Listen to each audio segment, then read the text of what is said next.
What would happen if an entire air force could vanish in a single day? On June 19, 1944, hundreds of Japanese aircraft rose into the Pacific sky, confident they would crush the American fleet.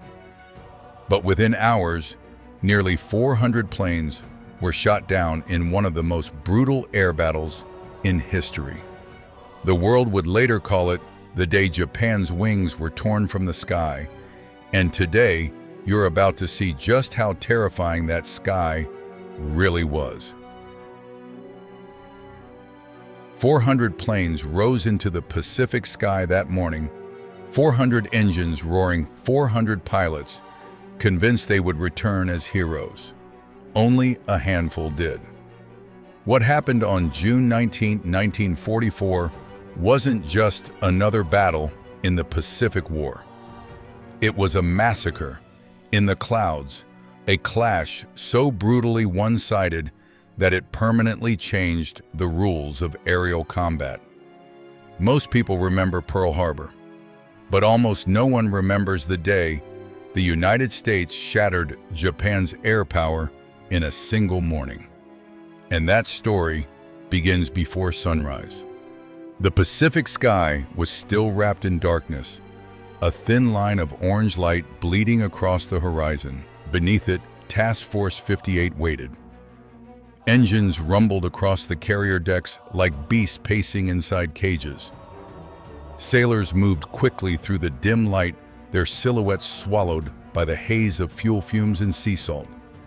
The steel beneath their boots vibrated with barely contained power. Something enormous was coming. On June 19, 1944, within a matter of hours, history itself was about to fracture. Lieutenant Commander David Harrington climbed into the cockpit of a fighter unlike anything he had flown before, the F6F Hellcat.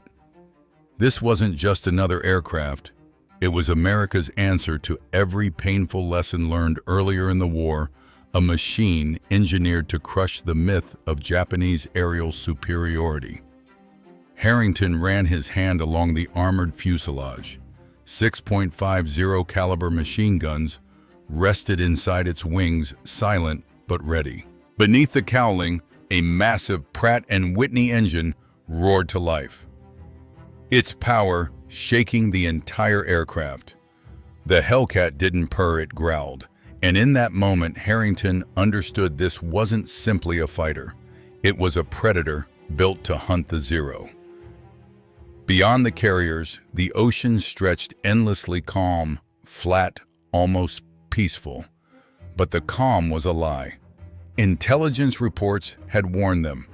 The Japanese were coming in force. Hundreds of aircraft, possibly the largest strike package Japan had launched in the Pacific War, were forming somewhere beyond the horizon. Those pilots believed they were flying toward another victory. They believed the sky still belonged to them. They had no idea that within a few hours, the balance of air power in the Pacific would tilt forever. The Mitsubishi Zero, once the terror of Pearl Harbor, Wake Island, and the Coral Sea, was about to meet its reckoning. High above the Mariana Islands, a new king of the sky was waiting. The Hellcat was ready to hunt. What happened that day would not simply be remembered as a battle. It would be remembered as the moment Japan's wings were torn from the sky. But only 3 years earlier, the story had looked very different. If this story has pulled you deep into the dramatic skies of the Pacific, and you want to see what happens next, how one battle turned into the most devastating air defeat Japan had ever faced, take a second to hit the like button and subscribe to the channel. It really helps the channel grow and lets more people discover these incredible hidden stories of history. And stay with us, because the next chapter reveals how the skies above the Marianas turned into what pilots would later call the Great Marianas Turkey Shoot. In December 1941, Japanese aircraft tore across the skies above Pearl Harbor. And with them came a fighter that seemed almost unstoppable, the Mitsubishi Zero. Sleek, fast, and unbelievably agile. It could outturn, outrun, and outclimb nearly every American plane in the sky. When it struck hard. To American pilots, the Zero felt like a ghost in the air, a machine that ignored the normal rules of aerial combat. From Wake Island to the Philippines and the Coral Sea, the Zero built its legend in fire. For young pilots like Lieutenant Commander David Harrington, those early years of the Pacific War were brutal. Harrington still remembered his first combat tour flying the stubby F6F Wildcat. It could fight, but barely.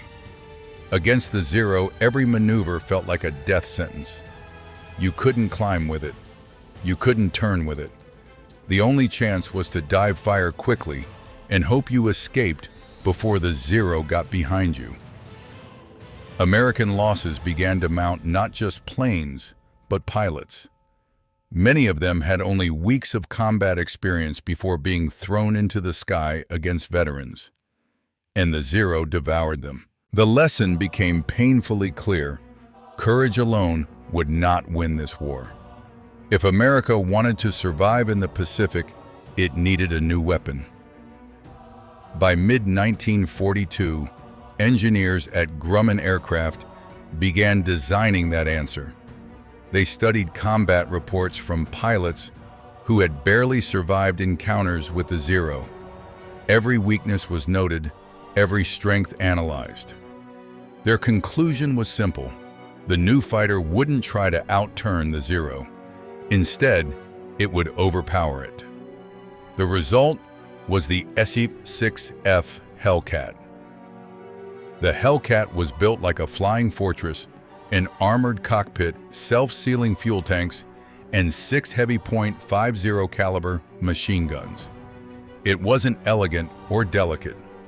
It was built to survive and destroy. When the first Hellcats reached the fleet in late 1943, pilots like Harrington knew immediately that things had changed.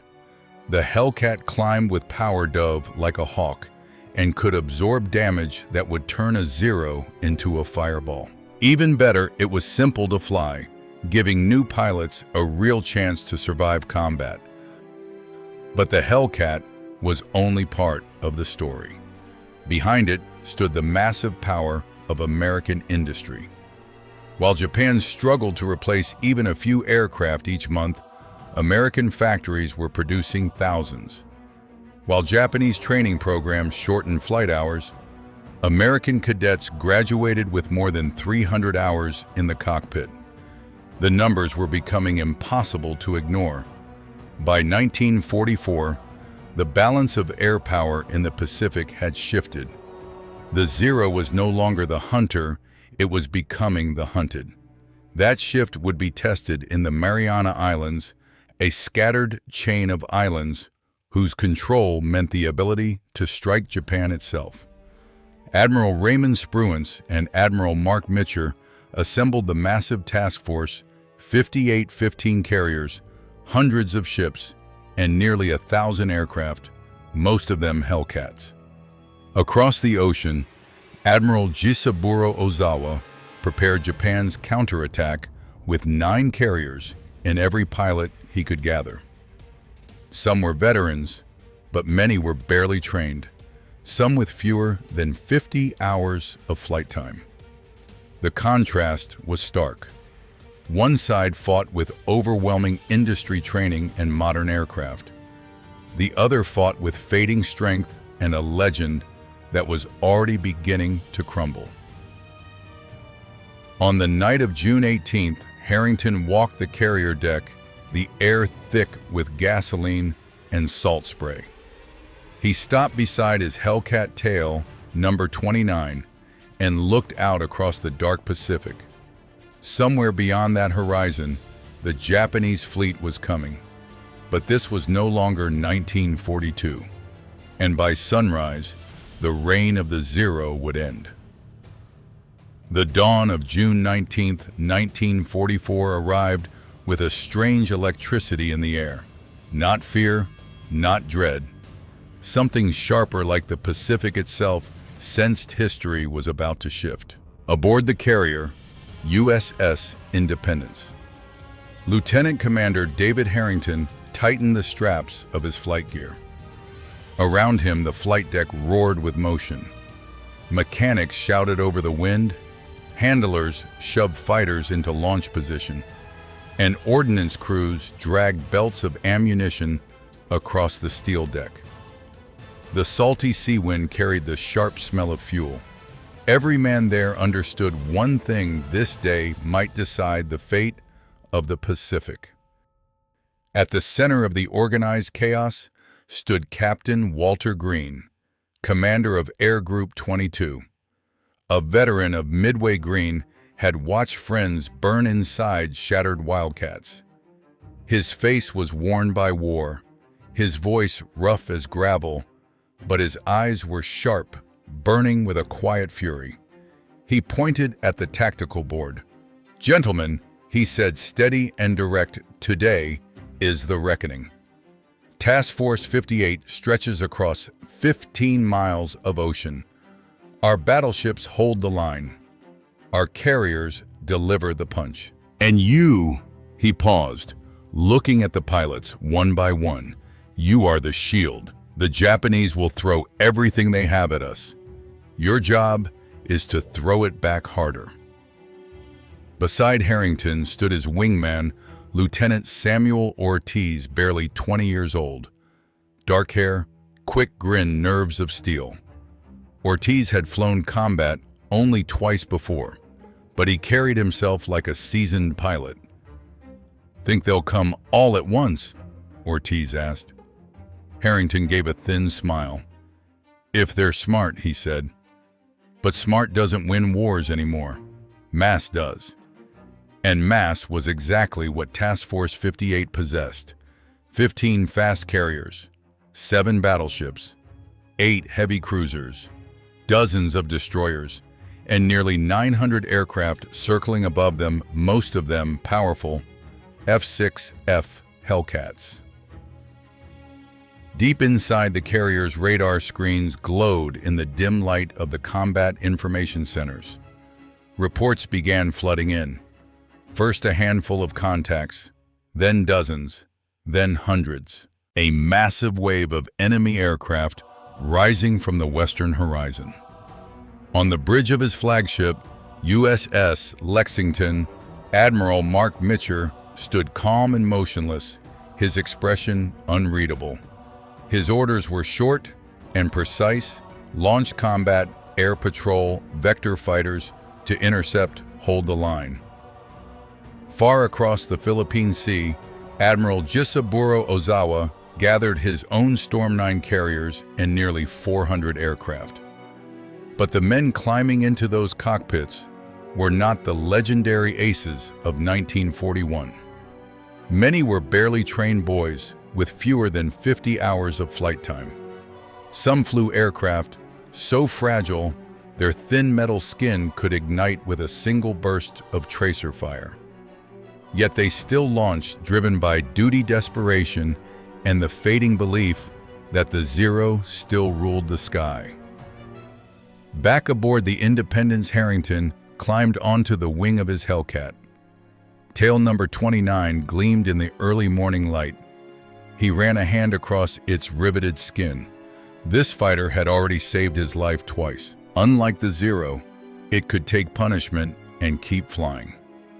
Unlike the Zero, it was built not just to kill, but to survive. The carrier deck trembled as engines roared to life. One squadron after another blasted down the catapults, steel wings clawing into the Pacific sky. Soon, the air above the fleet filled with dark shapes climbing toward the sun. Harrington slid into his cockpit and locked the canopy shut. Outside, noise faded. Inside, there was only the hum of instruments and the deep growl of the engine. Over the radio, his squadron commander, Commander Frank Dalton, spoke with the calm authority of a man who had survived Guadalcanal. Listen up. Intelligence confirms enemy strength over 400 aircraft. Fighters, dive bombers, torpedo planes. 4 waves coming heavy. Remember your training. Boom and zoom. Use your altitude. Never turn with a zero. Hit hard. Climb away. Live to strike again. Static crackled, then silence. Every pilot felt it the moment before battle, when the world seems to hold its breath. Then, Ortiz's voice broke through the radio. "Hey, Skipper, let's bag some meatballs today." His laugh was sharp and fearless. Harrington answered calmly, "Stay on my wing. We'll send them back to the sea." Beyond the horizon, the enemy was already in the air. Zeros, Vals, Kates, and the new Judy dive bombers rising in dark swarms, their red insignias glowing like drops of blood against the morning sky. The stage was set. 2 forces, one rising, one fading, about to collide in the greatest carrier air battle in history. For Harrington and Ortiz, for Green and Dalton, for every pilot climbing into a Hellcat, that morning the fight was no longer just about survival. It was about supremacy.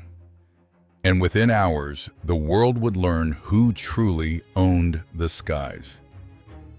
Before the story continues, take a second and tell us where you're watching from.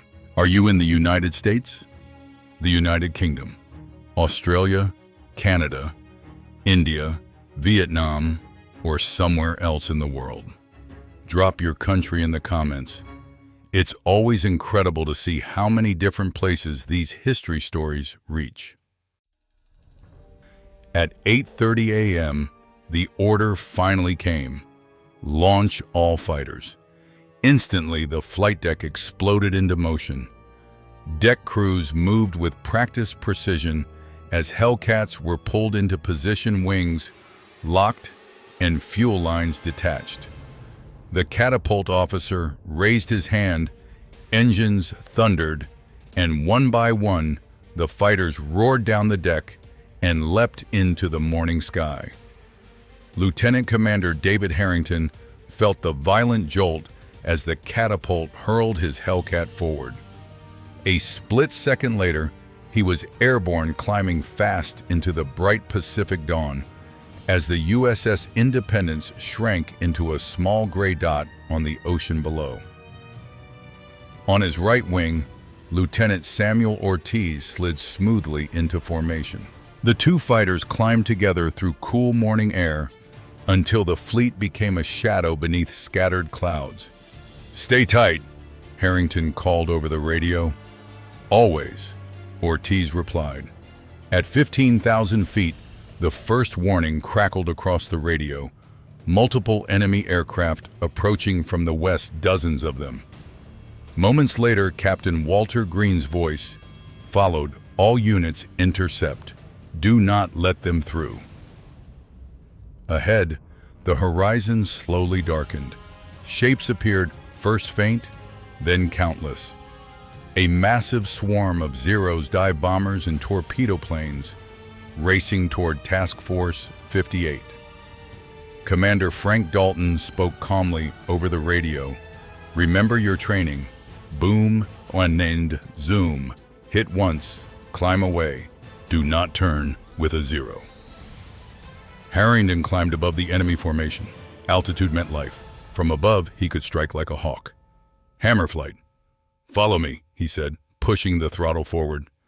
The Hellcat dove steeply, airspeed racing past 350 miles per hour.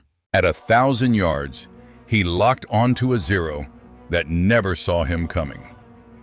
Harrington squeezed the trigger, and 6.50 caliber machine guns erupted. Tracer rounds ripped through the sky, and the fragile fighter exploded into flames. "Splash one," Harrington called as he pulled back into a climb. Ortiz's voice followed seconds later. "Got a Judy bomber going down?"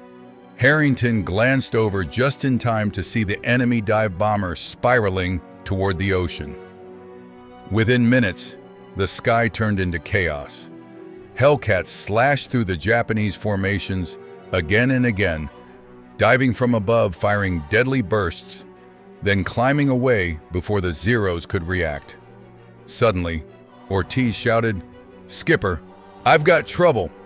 2 Zeros had dropped behind him. Harrington rolled and dove from above his guns, tearing into one enemy engine. The fighter exploded in black smoke while the second Zero broke away. Ortiz climbed safely back into formation. Across the sky, aircraft burned and fell. Bombers were destroyed before they could line up their attacks. Torpedo planes vanished in fireballs.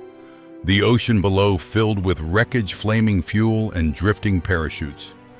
The Japanese attack quickly collapsed into chaos as disciplined American squadrons rotated in and out of the fight like clockwork. At one point, Harrington spotted a skilled Zero pilot climbing to challenge him. The enemy fighter turned tightly, trying to force a dogfight. Harrington resisted the trap. Instead, he climbed higher until the Zero stalled beneath him. Rolling inverted, he dropped into a split S, came down behind the enemy, and fired a short burst. The Zero became a falling comet, trailing smoke into the sea. By 10:30 a.m., the first Japanese wave was shattered. Dozens of aircraft burned in the water below. Out of more than 80 attackers, fewer than 10 even reached the American fleet, and those few were destroyed by heavy anti-aircraft fire. The first assault had been annihilated, and the battle was far from over. The radio suddenly crackled again. All units new contacts. Larger formation inbound. Estimated 120 aircraft bearing 280. Harrington glanced at his fuel gauge, still strong. He checked his ammunition. More than 1,000 rounds left. Enough. Ortiz's voice came through the radio, breathing heavy with adrenaline. "You ready for round 2? "Skipper." Harrington tightened his gloves and answered calmly, "Always." To the west, the sky darkened again as more shadows appeared. Another storm of aircraft was coming for Task Force 58. The second wave arrived like a black tide. 120 Japanese aircraft fighters, dive bombers, and torpedo planes sweeping across the Pacific sky. Ortiz whistled into the radio. "Skipper, that's a whole damn Air Force." Harrington answered coldly. "Then let's bury it." 36 Hellcats dove from the sun, guns flashing as they ripped into the formation. The Japanese line shattered almost instantly. Younger pilots panicked while veterans tried to hold formation, but the Hellcats smashed through them with brutal speed. Harrington locked onto a Val dive bomber, carrying a bomb beneath its fuselage. One burst from his guns ignited the aircraft. Seconds later, the bomb detonated in midair, scattering fire across the sky. "Splash 1 Val," he called. Ortiz followed, moments later. "Got a Judy. She's going down, but danger came quickly."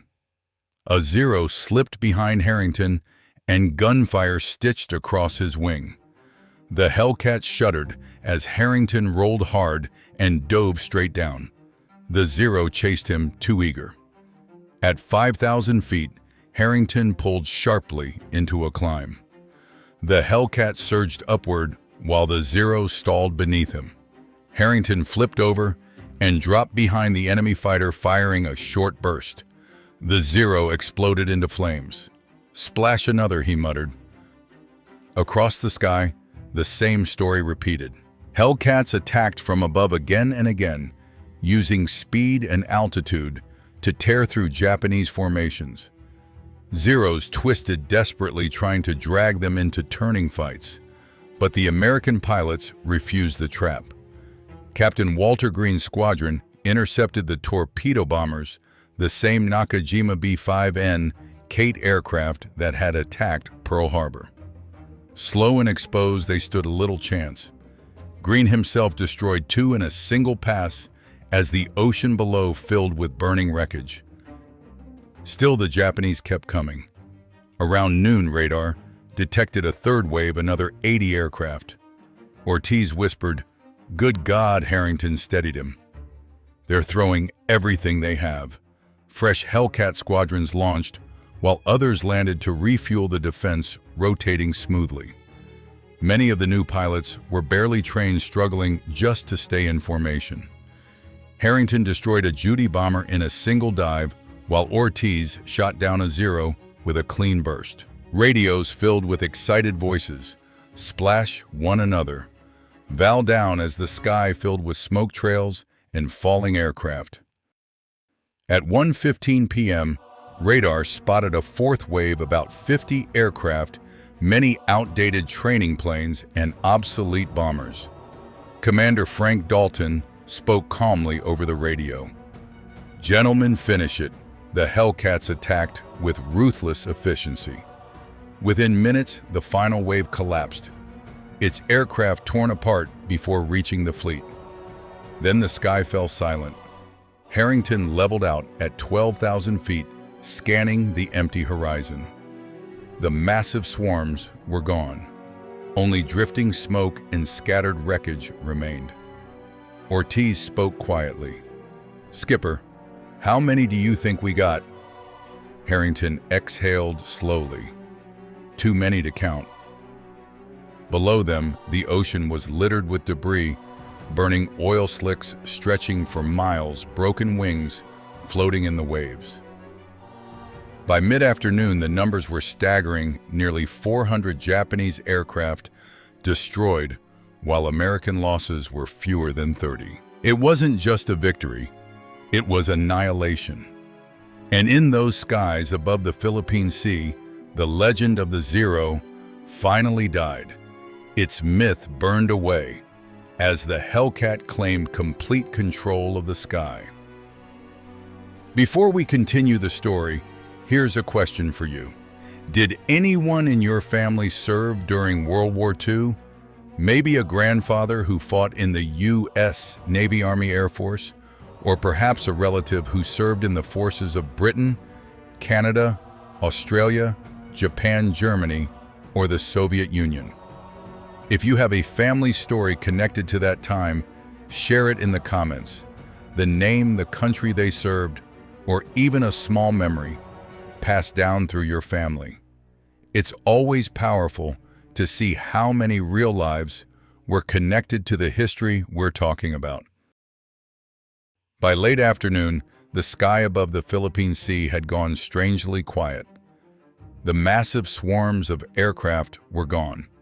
No more burning trails spiraling toward the ocean. No more frantic radio calls. Only drifting smoke and a heavy silence hanging over the water. Lieutenant Commander David Harrington guided his Hellcat back toward Task Force 58. The battle had lasted for hours, yet to him it felt like a single breath held too long. His fuel gauge was nearly empty, his ammunition almost gone, and his hands trembled slightly on the control stick. Independence. "This is Harrington returning to base." The reply came calm and steady. "Copy, Harrington. You are cleared to land." Harrington lined up with the rolling deck, dropped his hook, and touched down hard. The arrestor cable snapped tight, and the fighter slammed to a halt. The engine died, and for a moment he simply sat there in the cockpit, sweat dripping, heart pounding, alive. On the flight deck, the atmosphere buzzed with exhausted energy. Pilots climbed out of their cockpits, some grinning with relief, others stunned into silence, a few so drained they could barely stand. The smell of fuel and gunpowder clung to their uniforms. Deck crews rushed across the steel, inspecting bullet holes, refueling aircraft, and rearming guns. The battle had not only been won, it had been survived. A moment later, Samuel Ortiz walked over, helmet tucked under his arm, still catching his breath. "Skipper," he said, shaking his head, "I can't even count how many went down today." Harrington looked toward the distant horizon where dark oil slicks shimmered on the water. "Neither can I," he replied quietly, "but I know what it means." That night on the carrier's mess deck, the mood felt almost surreal. Not grim, not heavy, almost celebratory. Pilots crowded around tables laughing and retelling the day's battle, their hands slicing through the air as they described dives, gun passes, and exploding aircraft. Stories bounced from one table to another like sparks. But beneath the laughter, there was something unspoken.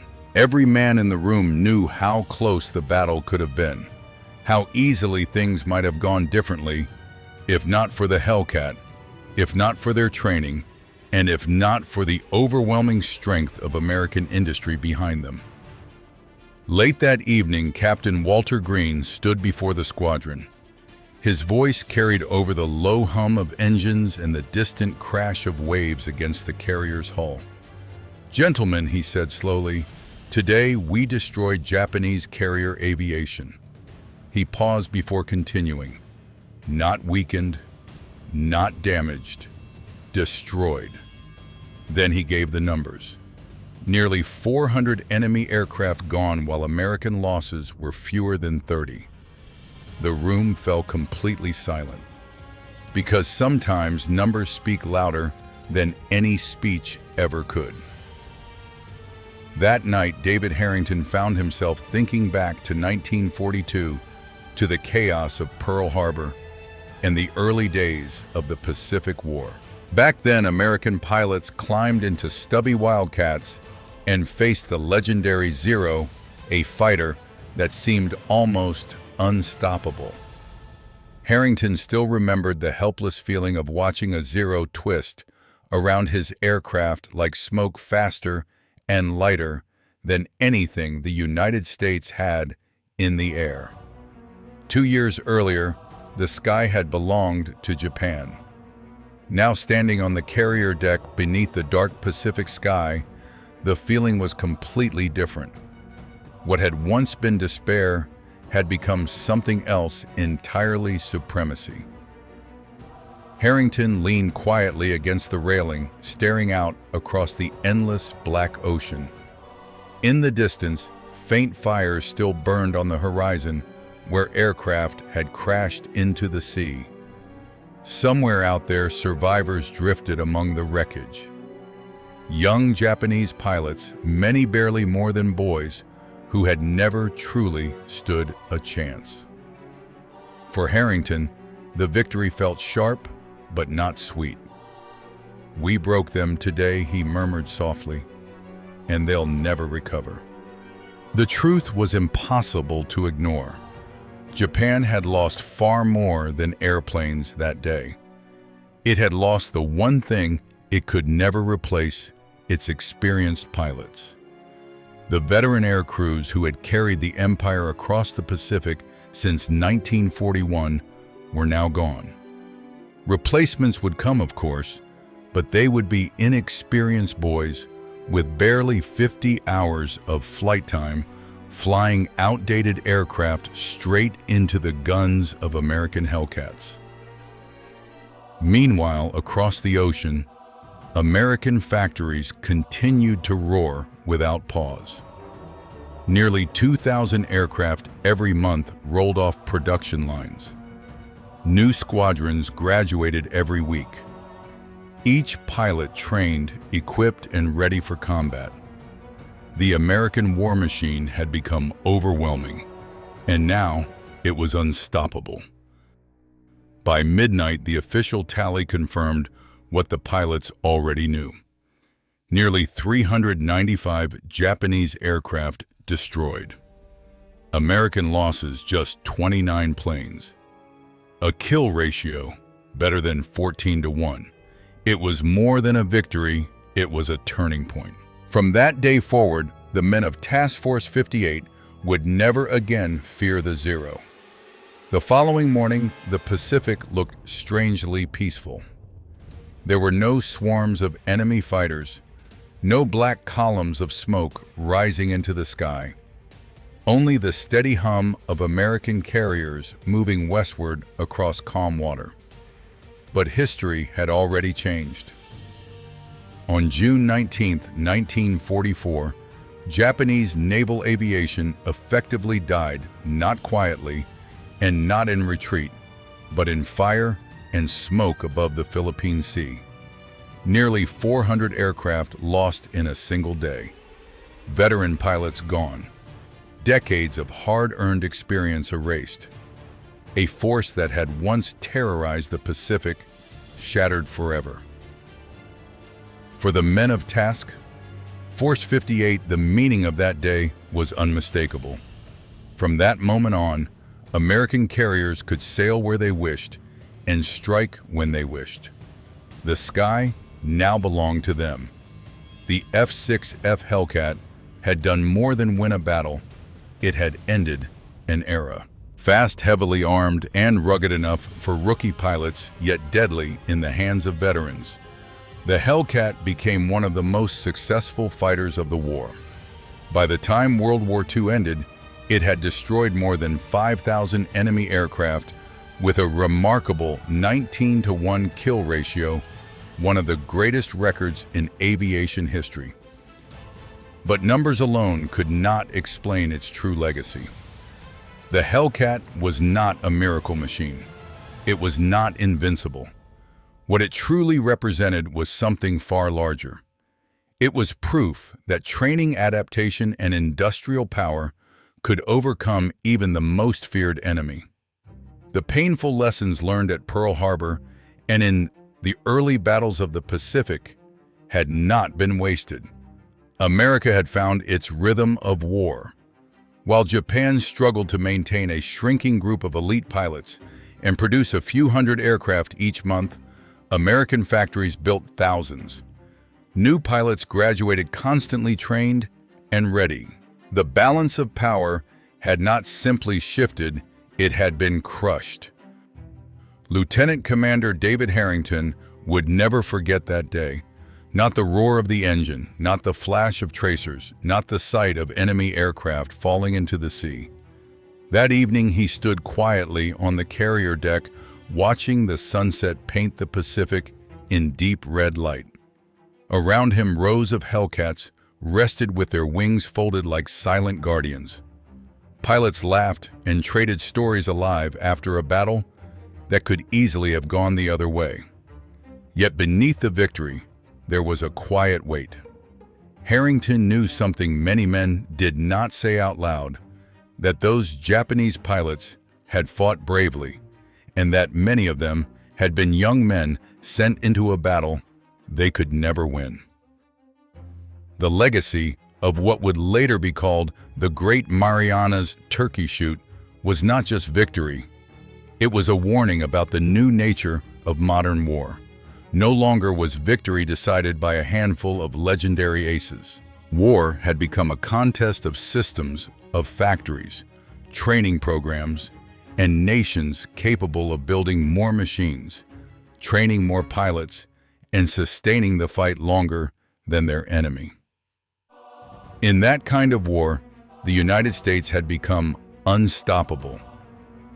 Historians would later mark June 19, 1944, as the day the Pacific skies changed forever.